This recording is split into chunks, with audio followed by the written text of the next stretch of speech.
Good morning, good evening, Mr. X's class. We're here to talk about the word soul. The word soul is an adjective, and it means only or single, or it can mean belonging to one person or group, not shared.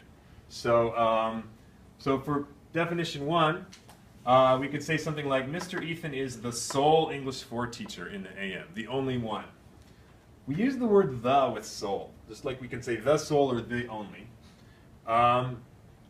So that's the difference. If you think about the word in Spanish, it says único. You might think, único, that sounds like unique.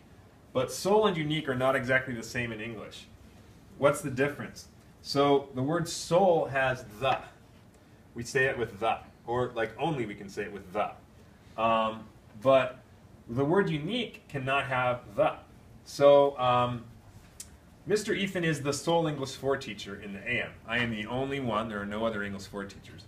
But the mistake is we cannot say the unique English 4 teacher. That's wrong. That's wrong in English.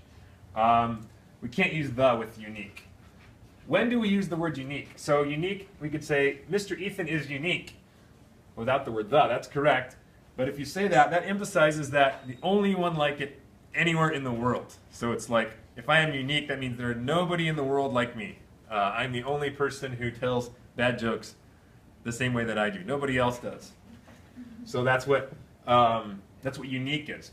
Whereas this is not talking about the whole world. This is just talking about Escuela Popular AM. There's another English 4 teacher in the PM, Mr. X. So I'm not unique in the whole. If you're talking about the world for being an English 4 teacher, there are other English 4 teachers. But I am unique for being myself, and no one is like me. That's what unique is. All right, and sentence with literature. In third-person limited point of view, one character is the sole focus of the narrative. That means the only focus. So in third-person limited, where it's somebody, not the character, somebody outside the story is telling the story, focusing on one person's thoughts. So you could say that person is the sole focus. You don't hear anybody else's thoughts, only one character, and the story is all about that one main character. So that the one character is the sole focus of the narrative, of the story. Spanish, as we said, único, but yeah, be careful, it's not quite exactly the same as unique, as the English word unique. Another thing to notice, we have a word that sounds the same, but is spelled differently, which is soul, S-O-U-L, and that is el alma. Which we have a lot of soul in this class, because we have 3 almas. At least we should if they're all here.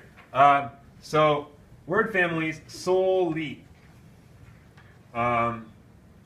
Adverb. And synonyms, exclusive, lone, or single. Antonyms, shared or together. And there's one other thing